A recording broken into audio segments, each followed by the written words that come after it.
Assalamualaikum warahmatullahi wabarakatuh. Alhamdulillah wa syukurillah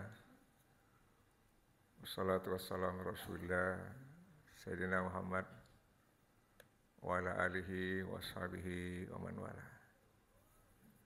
Yang saya muliakan pengurus masjid Sultan Alauddin, yang saya hormati Bapak Ibu jamaah, para remaja dan anak-anakku sekalian. Alhamdulillah pada malam hari ini kita bisa hadir di masjid ini melaksanakan kewajiban kita dan memperbanyak amalan sunat. Semoga kita semua mendapat berkah dari Ramadan tahun ini. Bukan hanya untuk kita, tapi juga untuk keluarga kita. Allahumma barik lana fi Ramadan. Salawat dan salam semoga senantiasa tercurah kepada baginda Nabi Muhammad Sallallahu Alaihi Wasallam. Hadirin yang dirahmati Allah, tema yang akan dibahas malam ini yakni menjaga rasa takut kepada Allah, khasyatullah. Ya. Ini penting menjadi prinsip, menjadi sikap yang harus dipelihara seumur hidup untuk meraih kebaikan dunia dan akhirat. Salah satu rujukan kita ialah firman Allah Subhanahu wa taala pada surat Thaha. A'udzubillahi minasyaitonirrajim. Bismillahirrahmanirrahim. Thaha ma anzalna 'alaikal qur'ana litashqa illa tazkiratan liman yakhsha tanzila mimman khalaqal arda was samawatil ula. Thaha, tidaklah kami menurunkan Al-Quran itu kepadamu, Nabi Muhammad, agar kamu susah, tetapi melainkan peringatan bagi orang yang takut. Diturunkan dari yang menciptakan langit dan bumi dan langit yang tinggi. Hadirin yang saya hormati, ayat ini menerangkan bahwa Al-Quran ini diturunkan bukan untuk membuat manusia susah, tetapi agar mereka mencapai salah satu tujuan dalam mengemban kehidupan ini, yakni memiliki dan menjaga rasa takut kepada Allah. Khasyatullah artinya rasa takut yang disertai dengan sikap mengagungkan Allah Subhanahu wa taala. Ya. Panduan kita dalam mengembangkan, memelihara rasa takut ini adalah Al-Quran. Ya. Di sini disebutkan bahwa Al-Quran itu diturunkan oleh yang menciptakan bumi. Ini mengingatkan bahwa selain bumi ini sebagai salah satu tanda kebesaran Allah, ciptaannya yang menunjukkan kebesarannya, juga mengingatkan kita semua sebagai penghuni bumi ini. Kita menghuni bumi ini, ada penciptanya, ada pemiliknya. Orang tidak boleh hidup di atas bumi ini dengan sekehendak hatinya. Ya, karena pada waktunya juga setiap orang akan kembali ditanam dimasukkan ke dalam kubur, ya, dikuburkan di tanah, sehingga ya mau tidak mau harus menjalani kehidupan ini sesuai dengan tuntunan pencipta bumi ini. Juga kita diingatkan bahwa Al-Quran ini diturunkan dari pencipta bumi dan langit yang tinggi. Ini mengingatkan kita bahwa itu juga suatu tanda kebesaran Allah yang setiap orang bisa melihatnya, bisa merasakan keagungan, kehebatan penciptaan langit itu. Hadirin yang saya hormati, nah, rasa takut kepada Allah ini memiliki keutamaan. Di antaranya misalnya dijelaskan, innal ladzina yakhshawna rabbahum bil ghaib lahum maghfiratun wa ajrun kabir. Sesungguhnya orang-orang yang takut kepada Tuhannya, Tuhan yang menciptakan dia, Tuhan yang memelihara, Tuhan yang mengatur manusia ini, akan memperoleh maghfirah dan pahala atau imbalan yang besar. Nah, maghfirah ini dalam bahasa Indonesia disebut dengan ampunan, ya. Merupakan kebutuhan manusia. Nah, orang yang diampuni dosanya akan masuk surga di akhirat. Ya. Makanya setiap orang selagi masih hidup harus berusaha mendapatkan maghfirah dari Allah, ampunan terhadap segala dosanya. Nah, diantaranya dengan melaksanakan ibadah. Ibadah puasa yang kita lakukan ini, salah satu fungsinya ialah menghapus dosa-dosa yang telah diperbuat oleh orang-orang yang beriman itu. Man shoma ramadhana imanan wahtisaban ghufira lahu ma taqaddama min zambi. Ghufirah, diberikan ampunan, diberikan maghfirah kepadanya dengan sebab menjalankan ibadah puasa itu. Setelah meninggal, orang membutuhkan maghfirah, tetapi tidak bisa lagi beramal. Karenanya Allah mengajarkan doa-doa supaya umat Islam, orang beriman yang sudah meninggal ini diampuni oleh Allah.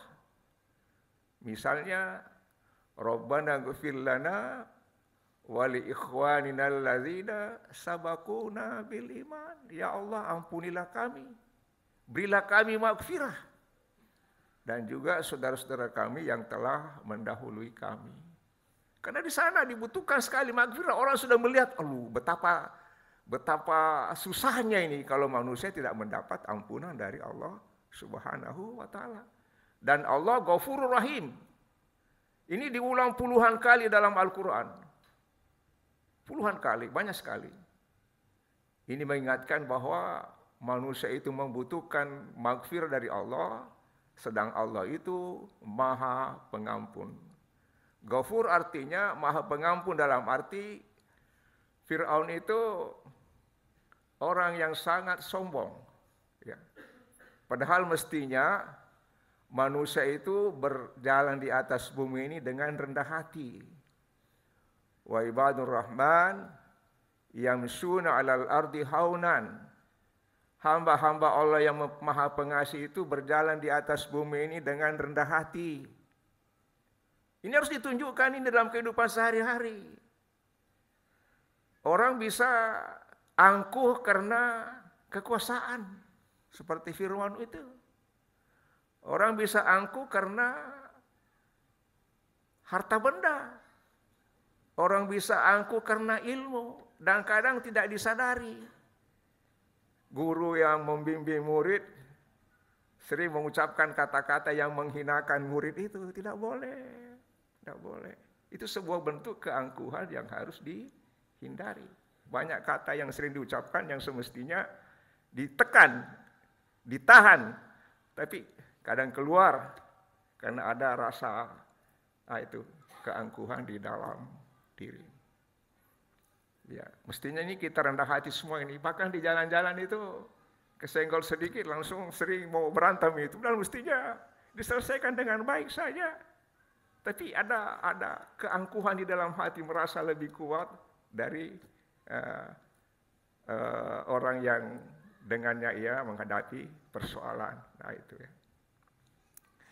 Nah, Fir'aun sebagai manusia yang angkuh, sebenarnya itu dia adalah hamba Allah yang ingin disadarkan. Sebab kalau tidak sadar, dia akan susah di akhirat.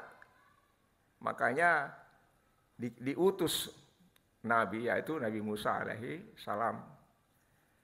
Izhab ila fir'auna innahu tagha. Wahai Musa, Nabi Musa, pergilah kau kepada Fir'aun. Innahu tagha, dia itu sesungguhnya dia itu orang yang melampaui batas.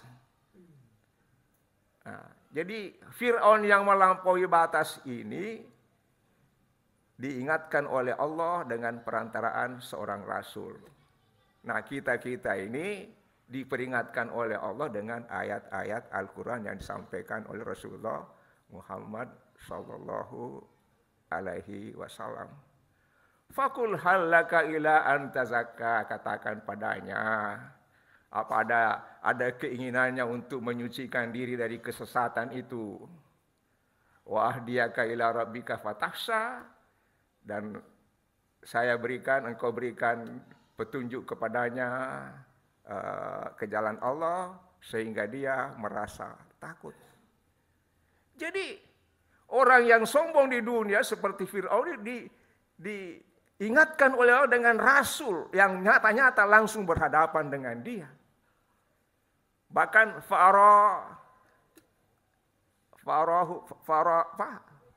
farahul ayat al-kubra.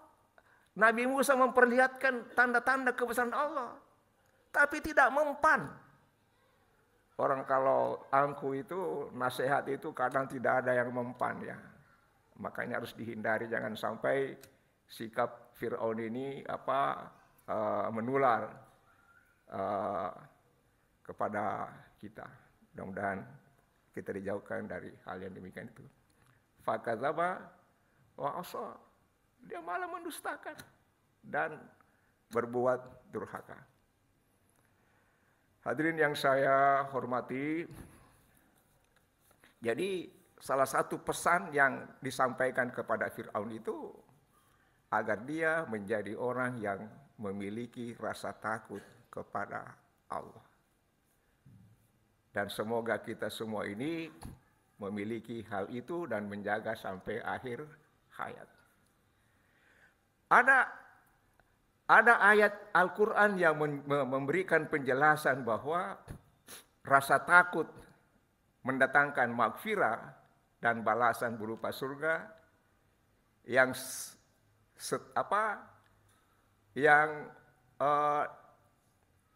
objeknya adalah iman dan amal soleh. Wa'adallahu allazina amanu wa amilus solihati minhum maghfiratan wa ajran azima. Kalau dalam surah Al-Mulk itu, innal ladzina yakhshawna rabbahum lahum maghfiratun wa ajrun kabir. Nah, dua-duanya menunjuk pada maghfirah. Yang satu ajrun kabir, pahala yang besar. Banyak sekali kata atau frasa yang digunakan di dalam Al-Quran yang menunjuk pada surga itu. Tadi yang pertama ada ajrun kabir, kemudian pada ayat yang lain, wa'adallahu allazina amanu wa amilus salihati minhum ajran azima. Allah menjanjikan bagi orang-orang yang melakukan amal soleh, beriman dan melakukan amal soleh, di antara manusia itu maghfirah, ampunan, wa ajran azima, dan pahala yang besar. Ini mengingatkan bahwa rasa takut yang dikehendaki, rasa takut kepada Allah yang dikehendaki bagi orang beriman itu tidak sekedar pasif, tetapi terwujud dalam bentuk iman dan amal soleh. Artinya apa? Orang yang merasa takut kepada Allah menjaga iman dan memperbanyak amal soleh. Sebaliknya, orang yang melakukan amal soleh atas dasar iman betul-betul mencerminkan rasa takut kepada Allah. Orang sering berkata, kenapa di Indonesia ini penyimpangan-penyimpangan dalam hal keuangan, padahal yang melakukan itu sering pergi ke masjid misalnya.